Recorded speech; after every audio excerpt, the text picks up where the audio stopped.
All right, so we are live on LinkedIn, and we are about to go live Google Meet for just as we get started.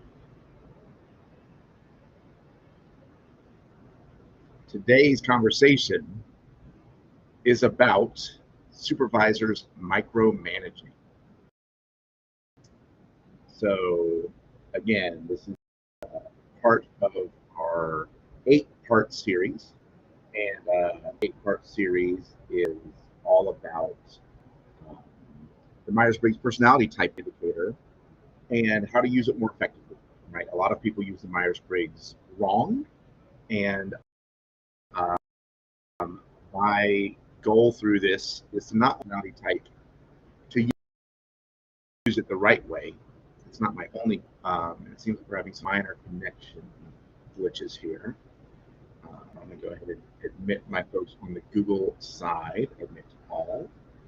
Welcome. For those of you who are just now joining us on the Google Meet, we are also live streaming across LinkedIn, Facebook, YouTube, and the Instagram.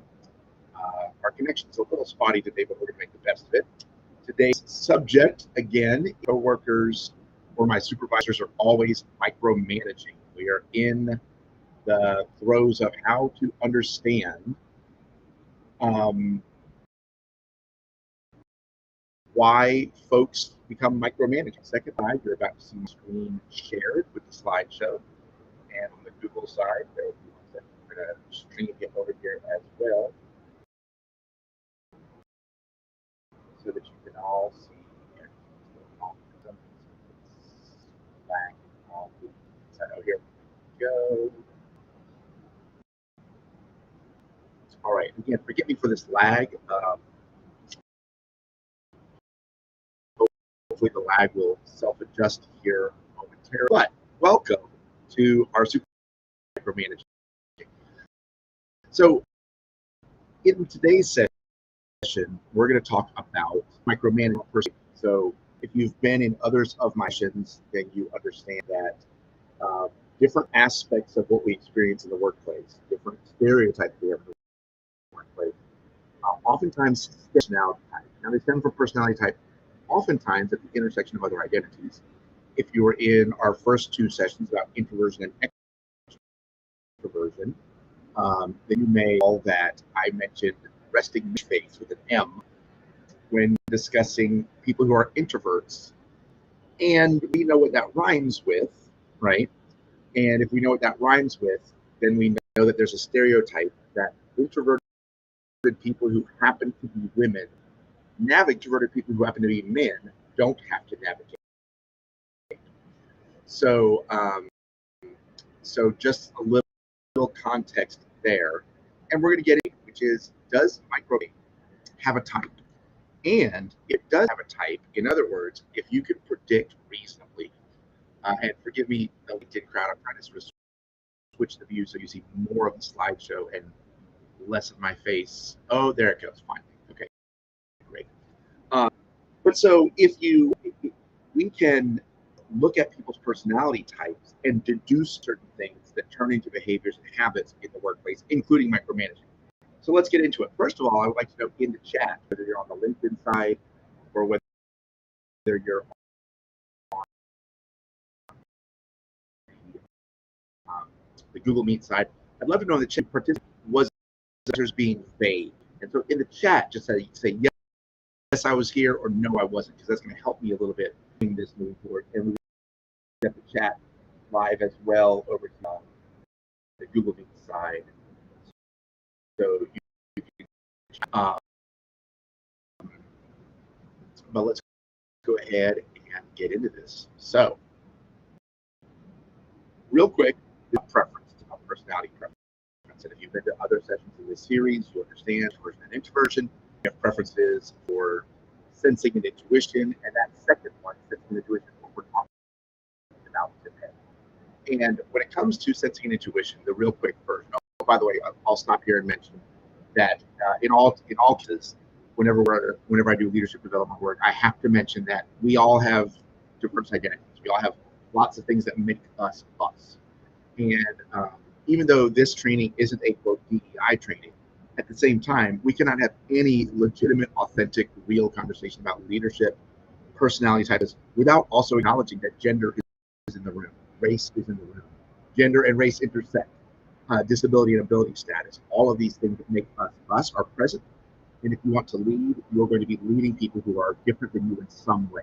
Everybody on your team shares every single form of identity with you. You're going to be leading across different. So from time to time, you'll see the conversation.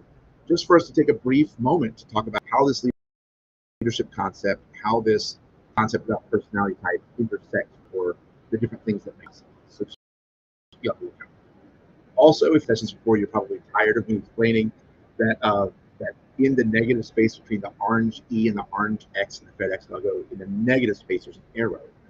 And when I work with teams, and in the last week, I've worked with a team of about 20, and I've worked with a team of about 120. And in each case, about 25% of those teams, when presented this logo, about 25% had never seen the arrow before. So my hope is that today you get a concept that you can never unperceive, right? So also real quick, if you've not attended one of my sessions, a couple of notes about the Myers-Briggs. I'm fully aware, was made aware a few years ago, that Isabel Briggs Myers wrote a fiction story with harmful racial stereotypes. So that means that the bar is high for you to try to de-racialize, decolonize this work as we go. Her work with a grain of salt and to see meaningful for our work. I'm convinced we can, but I also have to maintain an awareness. Also, if you're an academic and you're joining us, I'm fully aware of laws in methodology when you establish this framework. It would not have passed a lot of IRBs, institutional review boards, at a lot of modern universities. That said, what we now know about qualitative research, cluster sampling, phenomenological methodologies, there would have been space for him in those ways that I think still would have yielded additional study. And I think that if we keep this framework in its proper context, I think it can still be valuable. Hopefully, you're fading in and out on my LinkedIn. Anyone else having that issue? Angela, hopefully that's regulating by now. Hopefully. There's a bit of a lag at first, but Angela, let me know if it keeps going. As you know, right, extroverts and introverts is a great example because some people think, oh, people with introvert preferences can't do public speaking. Okay, that's entirely false. That's entirely false. People with introvert preferences can't do things that are on stage in front of people. Oh my gosh, I know so many actors, so many performers, so many musicians who have an introvert preference. So introvert preference and extrovert preference is just about how you prefer to recharge your batteries. That's it. When it comes to sensing and intuition, if you were in our last session, we looked at a picture, and the picture, which I do have here, I'm not sure how many of you attended last time versus this time, but we'll go to this picture and I'll show you what I'm talking about. Picture showed this picture last week. When you look at this picture, you're probably going to sort of hone in to the picture in one of two ways. Jung and Isabella Briggs Myers think that half of us have a the Google Meet. I'll put the Google Meet link. Angela, thank you. I'll put the Google Meet link in the chat here on the LinkedIn side as well. Bear with me 1 second, everybody.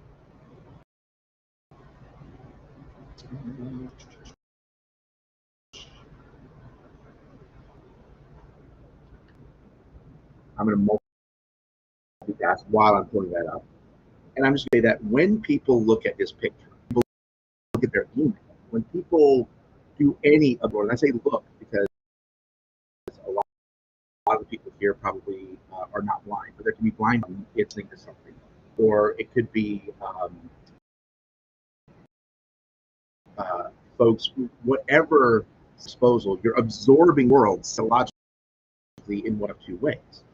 And so Jung and his thing, and I believe that these two ways break down into what we call sensing and intuition. Most people, when they look at this picture, are going to break down into one of those two categories, right? Just say, describe the picture. Then typically, people with a sensing preference will describe what they see on the picture. People with a sensing preference are going to say there are 3 blackbirds, there's 1 bluebird, there are children on the right side. Oh, great, Angela, you found the link. Okay, I'll slide over to the Google Meet in hopes that it's more smooth. But people with a sensing preference will look at this picture and their default, their preference on how to absorb this picture, start with the elements of the picture. Two children on the right side of a rhino. They're going to use language that is descriptive in terms of the colors, the numbers, the positionality of what they see on, for instance, are not going to be with what they see here. They're going to be more concerned with what they see in the picture, right? People with an intuitive preference, as they absorb the picture, absorbing a story that's happening, absorbing the context of what they think is, that makes some sense. When we look at this picture, sort of default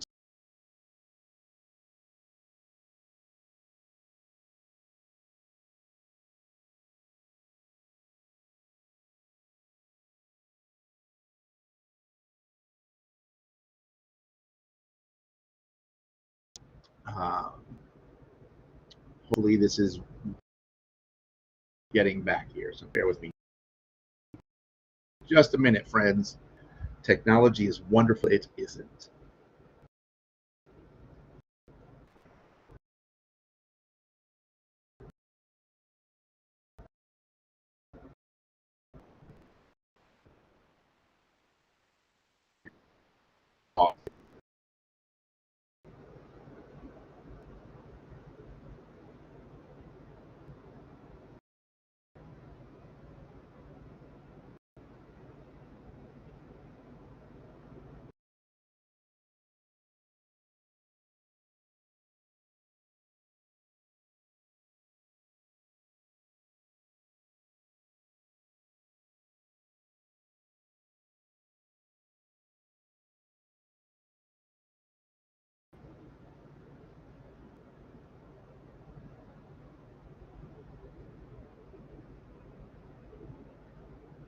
Okay.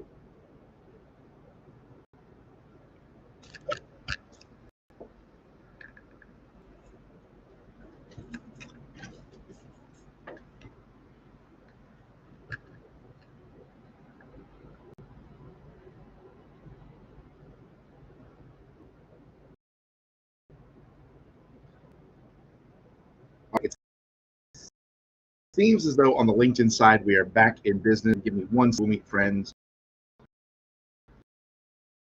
Because not everyone has access to LinkedIn. International folks that are, so folks joining us from all over.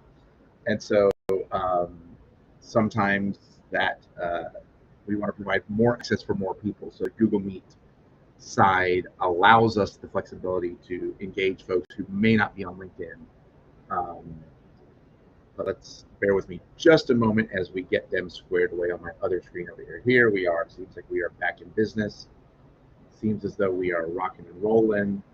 Hopefully, folks on the Google Meet side, hopefully y'all can hear me now. And I'm going to reshare that tab. And hopefully we are back in business. So as I was saying before, Young and Isabella brings two categories, right? That those of us who, when we look at this picture, immediately look at what's on the picture, while others of us are looking at what's in the picture. Sensing is what's literally on the picture.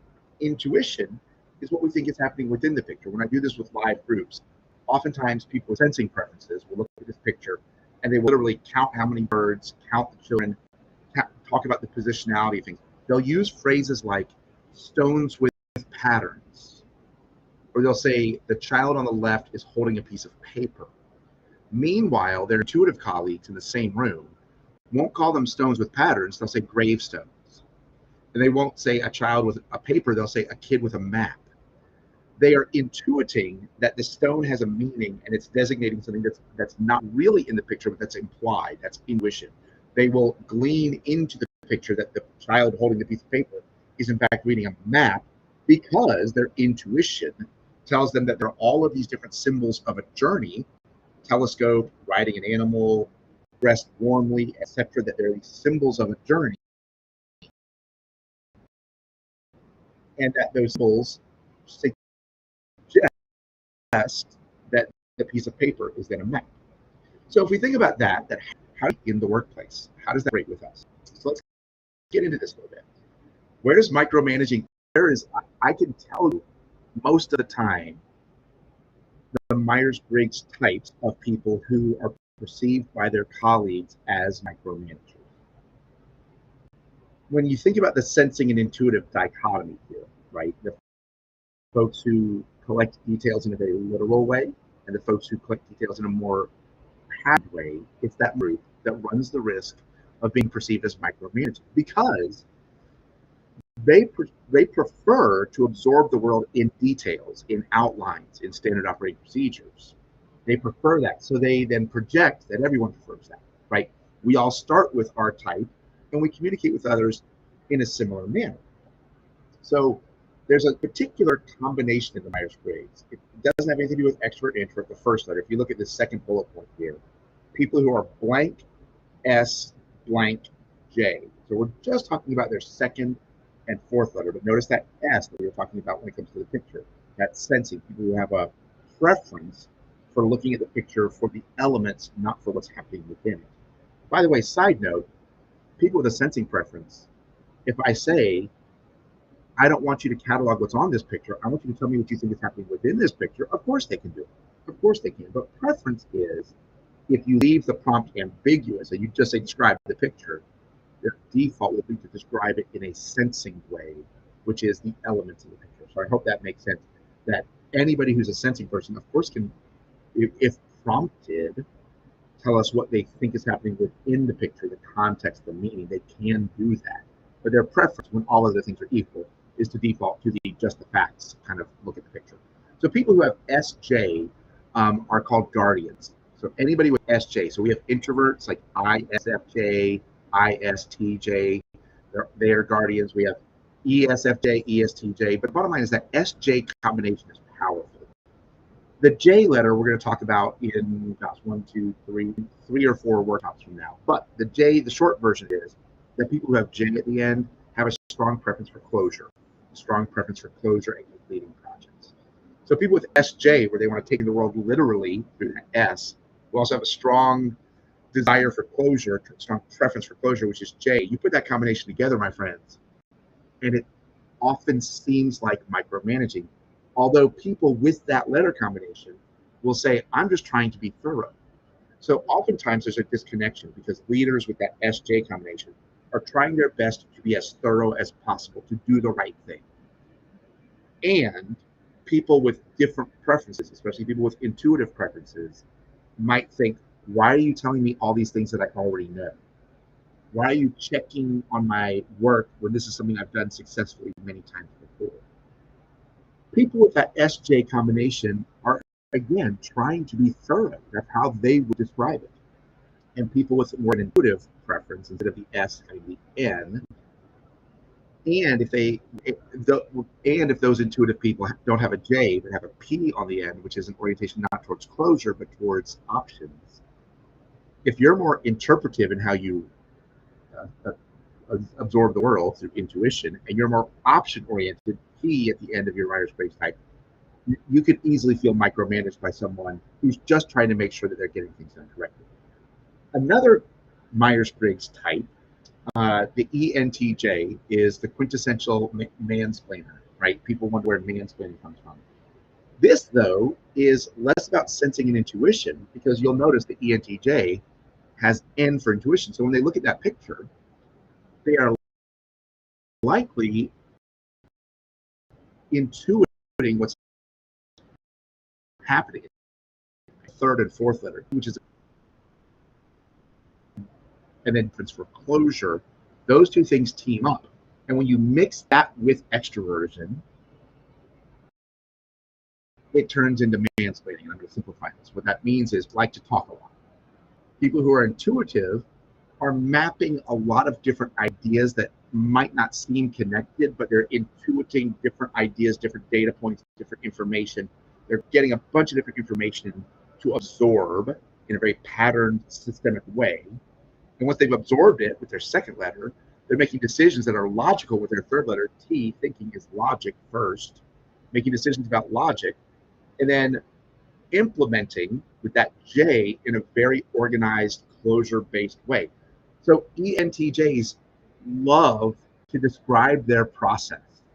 They love to talk about the process of how they arrived at an idea, how they arrived at a solution. ENTJs like to do that. And if you happen to be a man and you happen to love to explain your process, that's part of where mansplaining comes from. So if you're an ENTJ, you can challenge yourself. You can use phrases as you're about to explain your process, because being you want to explain your process, but you can use phrases like, I'm sure that you might know a lot of this, but I really take joy in explaining how I got here. Is it okay if I explain how I got here? That at the beginning shows that you're aware, and then you wait to hear, oh yeah, sure, I would love you to explain, or I'm a little busy right now. You wait to hear, and then you actually listen and go with it. If they say, I'm a little busy right now, it's okay, I don't need to hear how you got here. You can challenge yourself to not share, right? Or if they're like, yes, thank you for acknowledging that this is content I probably know, but I do know that you like to share your process. Please share your process, right? Going to that last bullet point, I mentioned the S something J. The STJs will often be perceived as micromanagers, especially the people who have NF in their middle. NF is intuition and feeling. And those folks, when they're talking to any SJ, any person with SJ, also our friends from the third bullet point who are ENTJs, a lot of colleagues who have intuition and feeling for their middle two letters, when they're given honest, direct feedback from people with those SJ preferences or from the ENTJ crowd, they'll feel personally attacked. They'll feel that the feedback is personal. So managers and leaders, if you're listening to this, that if you have a strong preference for sensing and judging, especially if you don't have feeling in that third letter, some of your intuitive feeler colleagues, if you're giving them feedback, are taking it a lot more personally than you likely mean it. So now you're equipped with that knowledge. Now you could say out loud, I'm going to give you some feedback. This isn't personal. This is not a reflection of your value as a person. Because intuitive feelers will confuse feedback about their performance with their value as a person. They will confuse that sometimes. You can shortcut that. You could say, I'm going to give you feedback, and this feedback is not a reflection of your worth. You're valuable here. It's not a reflection of you as a person. We believe in you. We're invested in you. And this is about a behavior that I want you to improve on. And now I'm going to talk about the behavior. So making that differentiation across this type difference is huge for managers. It's huge. I don't know if anybody has questions about that in the chat, whether on the LinkedIn side or the Google Meet side. But this is so much of what we think of as micromanaging comes down to this personality difference. And in exit interviews with HR folks, some of the intuitive feelers, and there's more in the Myers-Briggs that I'm going to go to in my book and that's in my online course about which of the letters is your dominant. So some of your colleagues are dominant intuition, some are dominant sensing, meaning it's not just part of them, it's a very important part of them. But the dominant feelers will oftentimes confuse feedback about performance or behavior with feedback about their worth as a person within your organization. So having that knowledge can help you be a better leader and manager. All right. And on top of this, and I think Angela and I talked a little bit about this last time in the last webinar, but for those of you who weren't in the last webinar, on top of this, gender and race are in the room. So in other words, you've heard about mansplaining. I've also heard white-splaining, right? The concept that someone at the end of a proof spectrum, when they explain the process, but also etc., that can compound the feel of the micromanaging, right? Because we don't live in a vacuum. We live in the context of the United States, where literally in just my parents' generation, which they were baby boomers, literally the percentage of white men who were in management was staggering, right? It's still disproportionate, but it evokes some of the challenges that women have had navigating what was previously a man-dominated workforce, what Black folks, Latine folks, other racialized minorities have experienced navigating uh, places that were built around white professional norms, the white versions of professional norms. And by the way, Isabella Briggs Myers, in her book Gift Stiffering, and I hope y'all catch this, look on this slide where it says people who have the fourth bullet, people who have blank STJ, blank, so introverts or extroverts. Isabella Briggs Myers, in her book Gift Stiffering, said the ESTJ, extrovert, sensing, thinking, judging. Extrovert, I'm going to talk and externally process. I get my energy from the outside. Sensing, I'm going to absorb everything around me as data points, not for its meaning, but for its literalness, what the literal data points are, what the literal pieces of the picture are. That's how I'm going to absorb the world. When I need to make decisions, I'm going to make decisions with logic and logic first, thinking. And then when I implement, I'm going to implement with judging, which is a need for closure and a desire to get the project very airtight. Isabella Briggs Myers said that is what we call the type A business personality. If you've ever heard someone's type A, ESTJ, Isabella Briggs Myers was 100% opposite. 100, she was an INFP, and very aware that ESTJs during the Industrial Revolution and in the World War II era, which she was writing this, that during those eras, that was what was celebrated in business, right? So because of that idea that, taking in the facts in a very sensing way, organizing the facts in a logical way, and organizing projects towards closure, that the culture held up by white people and appreciated most by white people, appreciated most by men, etc. You put all those things together, it's ingrained in our work cultures still to this day. It's being uningrained as we move and as we become more and more diverse, but it's still there in large measure, right? The idea that we should be data driven at all points, but that data always means quantitative and doesn't mean qualitative, for example. So understand that if I know someone who's an ENTJ, who's a supervisor, who happens to also be a white man, and they're supervising a lot of women and or a lot of racially minoritized folks, it's going to compound the mansplaining into mansplaining plus whitesplaining. It's going to compound it often, right? So we need to be aware of those. When giving tasks, if your supervisor is a micromanager, so the next two slides, first one is going to be sort of like, is your supervisor a micromanager? But then the next slide is going to be, what if you're the micromanager, right? What if you are? So in this slide, when giving tasks, if your supervisor is the micromanager, what are some things you can do or some techniques? One is, let me take some vitamins here. I was on the road for 3 days, and I need to take my vitamins. Sorry. If your supervisor is micromanaging you, there's some things you can try. Now, this depends largely on your relationship with your supervisor, but if they're giving you this feedback that feels like micromanaging, try some of these. The first one,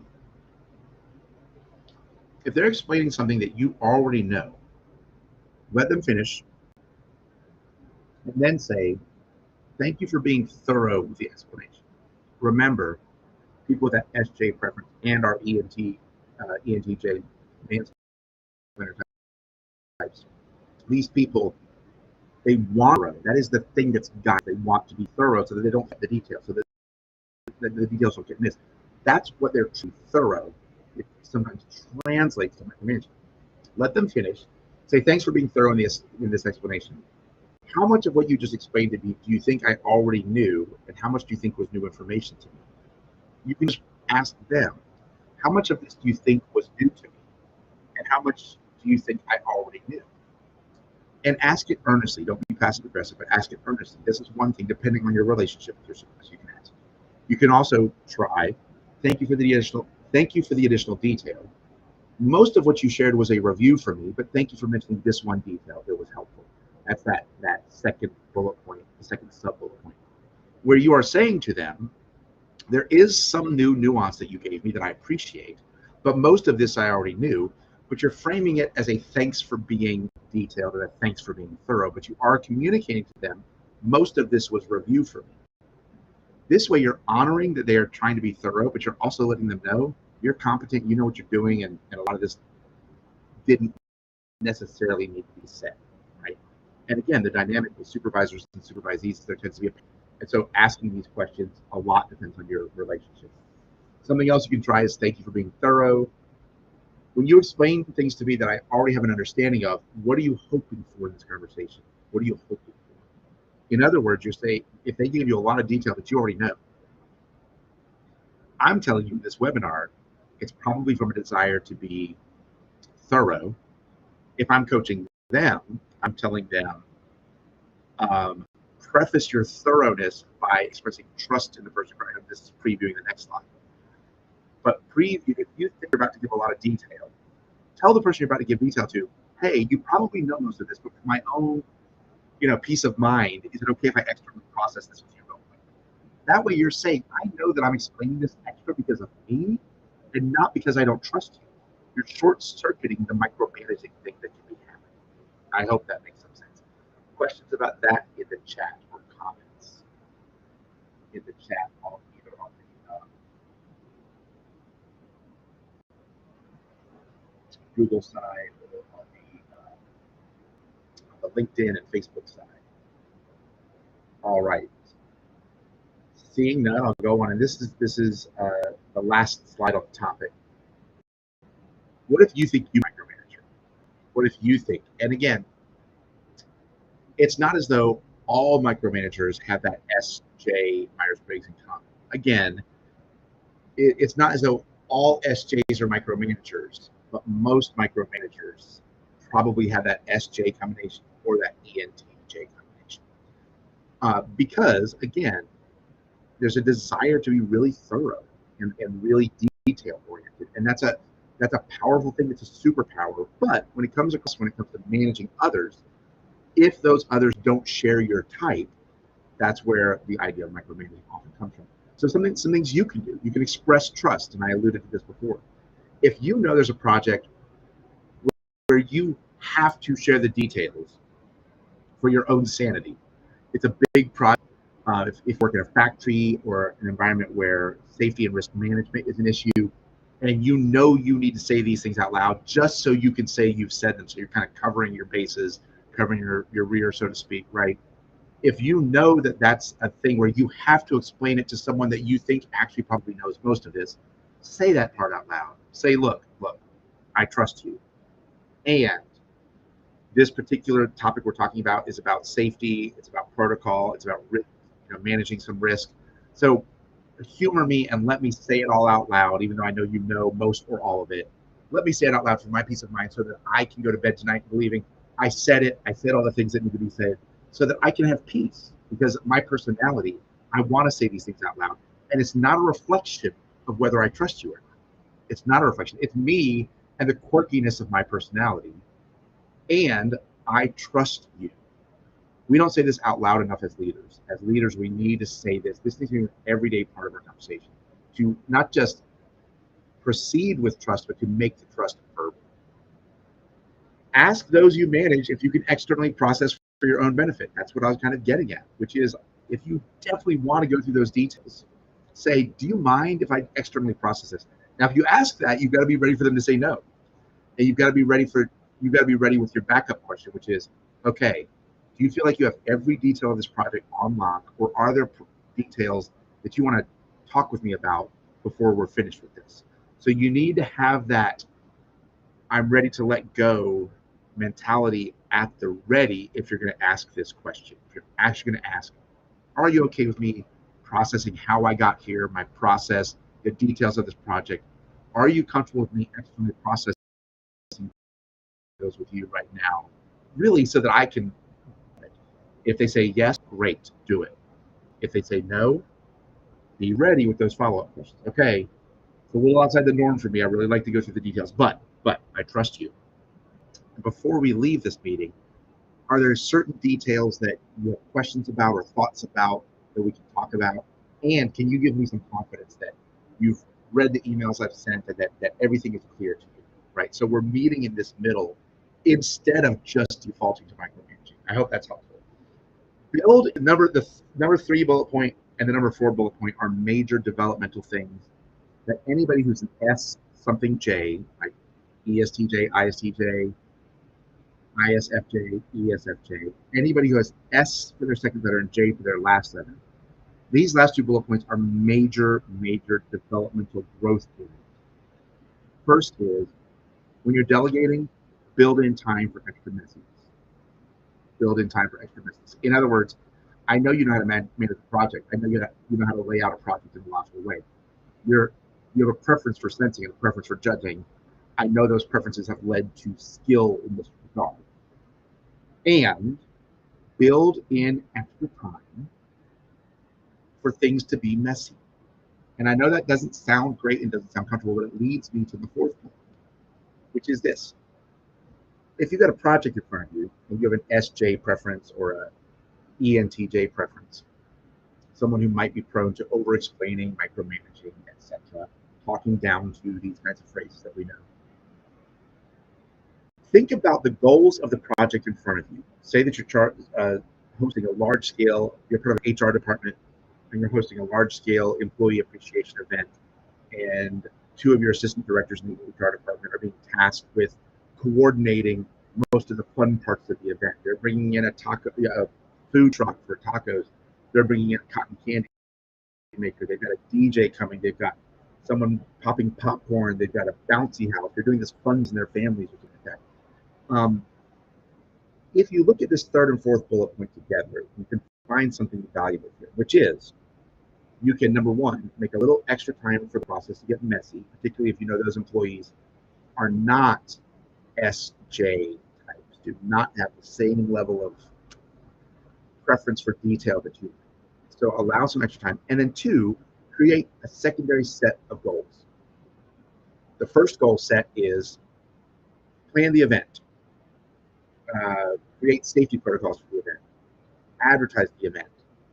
These are things where you could measure them. How effective was our advertising? How effective were our safety measures? How effective were our vendor options? And how popular were our giveaways? These kinds of things. Where you're building goals that are around the actual event's goals. And you as a leader can set up a second set of goals. The second set of goals isn't about the event. It's about how those who are managing and leading approach, mess up, learn from their mistakes, and grow through the event planning process. A whole second set of outcomes. Set of outcomes 1 is the first set of outcomes. We have to get this project right. Set of outcomes 2, second set of outcomes. I want to, through delegation and through letting go of my micromanaging, set up learning and development goals to help my team members get more detail oriented by letting things get a little messy for them. So this is one of the things that I think is best if you feel like you might be considered a micromanager or over-explainer among some of your colleagues, is go ahead and establish that each project you've got has goals, and the people doing the projects, the people implementing the projects, can have their own goals that are about their growth, their development, and their learning through the process, even when the process gets messy. All right. So any questions about this? And I know we've gone back and forth from, is your boss a micromanager, to what if it's you? What if you're the manager?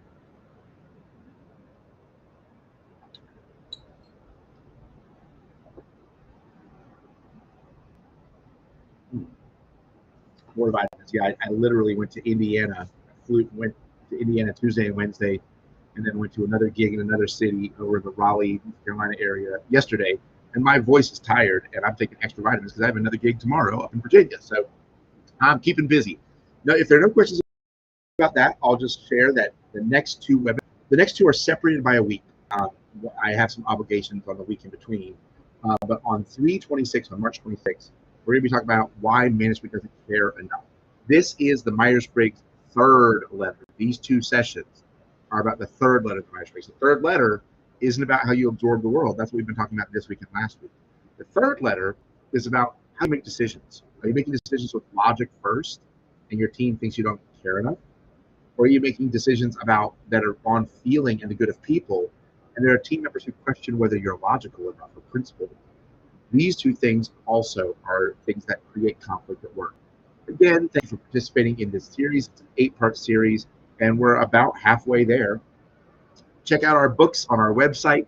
We have some great books. I'm working on the 3rd book for me right now, but also The Disruptive Leader by Dr. Green and Dr. Dixon. Check that book out. It is a fantastic book. You can buy it as a kind of a combo with Leading with Emotional Intelligence from my website. And that's my amazingly talented team. Today's session was a little short, but if you want to connect on LinkedIn, if we're not already connected on LinkedIn, find me over there. And thank you for attending this session. For the next session, go ahead and RSVP. Go to Adaptive Challenge Consulting on LinkedIn.